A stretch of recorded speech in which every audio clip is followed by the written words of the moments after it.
کہ ایک بادشاہ تھا، وہ سمندری سفر میں روانہ ہوا تو ایک غلام اس کے ساتھ بیٹھا، تو جب وہ کشتی ڈولتی تھی، ہچکولے کھاتی تھی تو وہ چیخے مارتا تھا، تو کشتی والوں کا سکون برباد ہو گیا۔ ایک دانا شخص تھا، اس نے کہا بادشاہ اگر آپ اجازت دیں تو میں اس کو چپ کرواؤں؟ اس نے کہا یہ تو کمال مہربانی ہوگی۔ تو اس نے دو نوجوانوں کو کہا کہ اس کو ذرا ہاتھوں سے اور پاؤں سے پکڑ کر کے پانی میں غوطے دو۔ تو اس کو پانی میں پھینکا، جب وہ ڈوبنے لگا نکالا اور کشتی میں بٹھایا، وہ چپ کر کے بیٹھ گیا، اب کوئی چیختا نہیں ہے۔ تو بادشاہ نے کہا کہ اے دانا شخص، مجھے سمجھ نہیں آئی کہ یہ شخص کو آپ نے کیسے چپ کروا دیا؟ کہا بادشاہ دریا میں غرق ہونے کی تکلیف کو نہیں جانتا تھا، اس لیے کشتی کی سلامتی کی قدر نہیں تھی اس کو۔ اب اس نے وہ غرق ہونے کی تکلیف دیکھ لی، اب کشتی کی سلامتی کی اس کو قدر ہو گئی ہے۔ تو اللہ نے جو ہمیں عطا کیا ہے، آپ دیکھیں کہ اس سے نیچے کتنے لوگ بستے ہیں۔ جب آپ نیچے فرشت دیکھیں گے جو بیچارے نانے شبینہ کو ترستے ہیں، اگر مجھے تھوڑی سی تکلیف ہے اور میں جو ہے وہ اس تکلیف میں ناشکری کرنے بیٹھ جاتا ہوں، تو میاں وہ لوگ بھی ہیں جو بیچارے اپنی مرضی سے اپنا ہاتھ بھی نہیں اٹھا سکتے، جن کی عیدیں بھی جو ہیں وہ ہاسپٹل کے اندر گزرتی ہیں، وہ کئی سالوں کے اندر وہاں اذیت میں مبتلا ہیں۔ جب آپ دیکھیں گے تو کہیں گے مالک میں جس حال میں ہوں اس پہ تیرا شکر ہے۔ شیخ سعدی فرماتے ہیں میں دمشق کی جامع مسجد میں نماز جمعہ کے بعد نکل رہا تھا تو میرے کسی نے جوتے اٹھا لیے، تو یہ شروع سے ہوتا آیا ہے۔ تو کہتے ہیں کہ میں ننگے پاؤں جا رہا تھا اور میری حالت یہ تھی کہ میں جوتا خریدنے کی استطاعت بھی نہیں رکھتا تھا، تو میں دل میں شکوہ گناہ تھا کہ اتنا بڑا لوگ تجھے امام سمجھتے ہیں اور تیری یہ مالی پوزیشن کہ جوتے بھی نہیں خرید سکتا۔ تو آگے میں نے دیکھا ایک شخص تھا جس کے پاؤں ہی نہیں تھے اور وہ رینگتا ہوا آ رہا تھا، میں فوراً سجدہ ریز ہو گیا، مالک شکر ہے تو نے پاؤں تو عطا کیے، جوتے آج نہیں تو کل نصیب ہو جائیں گے۔ تو جو میسر ہے اس کی قدر سیکھو، جو میسر نہیں ہے اس کی جلن میں اپنے آپ کو جلانے کی کوشش نہ کرو، تو زندگی سوکھی ہو جائے گی۔ یہ ضابطہ میرے حضور نے دیا، انظروا الی من هو اسفل منکم، اپنے نیچے دیکھنے کی عادت ڈالو، تم سکھی ہو جاؤ گے، تم پریشان نہیں ہوگے۔ لیکن اگر شوق ہو تمہیں اوپر دیکھنے کا تو فرمایا پھر دین میں جو اپنے سے اوپر ہیں ان کو دیکھو، کہ میں تو یار صرف 5 پڑھتا ہوں، یہ تہجد بھی پڑھتا ہے، میں تو صرف رمضان کے فرض روزے رکھتا ہوں اور یہ ہر ماہ نفلی بھی رکھتا ہے، میں تو صرف زکوٰۃ دیتا ہوں، یہ صدقات و خیرات بھی کثرت سے کرتا ہے، یہ لوگوں کے کام بھی آتا ہے، دکھیوں کی مدد بھی کرتا ہے، تو پھر ان کو دیکھو گے تو پھر تمہارے عمل میں قوت پیدا ہوگی۔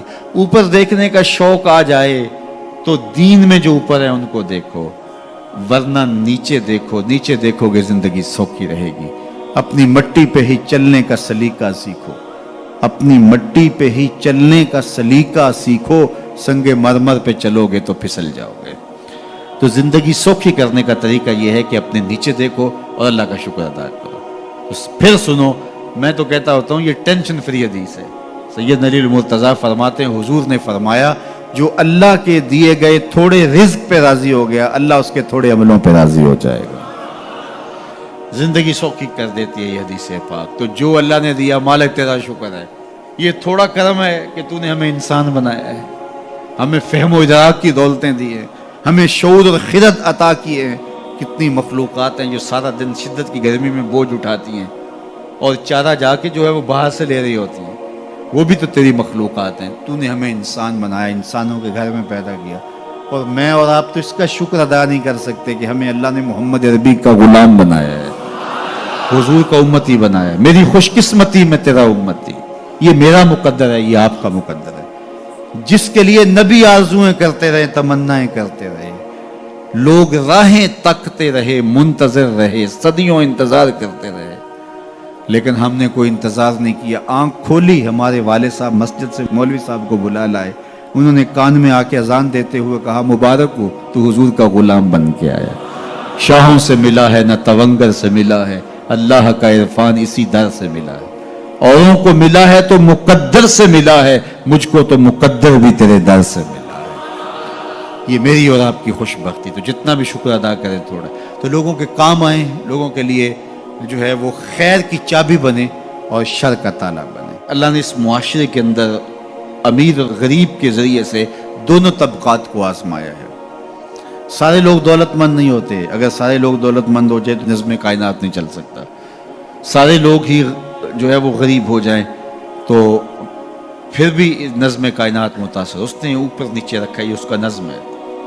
تو یہ آزمائش ہے عمراء کی، ان کو دولت دے کے آزمایا، اور غریبوں کی آزمائش ہے کہ ان کو جو ہے وہ نیچے رکھ کر کے مالی آسودگیاں وہ نہیں دی جو عمراء کو دی، اور وہ اپنی آنکھوں کے سامنے وہ آسودگیاں دیکھتے ہیں، لیکن جب وہ صبر کرتے ہیں اللہ کی رضا کے لیے تو ان کا صلہ رکھا گیا۔ اگر وہ بے صبری کا مظاہرہ کریں گے تو کر پھر بھی کچھ نہیں سکتے، لیکن پھر اجر نہیں ہے، لیکن اگر وہ صبر کر لیتے ہیں کہ یہ اللہ کی تقسیم ہے کہ ان کو زیادہ دیا۔ عمومی طور پہ یہ ہوتا ہے کہ جن کے پاس زیادہ نہیں ہے وہ زیادہ دیے گئے لوگوں کے ساتھ حسد میں مبتلا ہو کر کے اپنی زندگی کو خام خواہ کی اذیت میں مبتلا کر لیتے ہیں۔ ایک مالی کمی اور جو ہے وہ ایک ضعف ان کے پاس موجود ہے، اور دوسری یہ بیماری اپنے ساتھ خود جوڑ لیتے ہیں، تو گویا وہ دو آتشہ تکلیف ہو جاتی ہے ان کو۔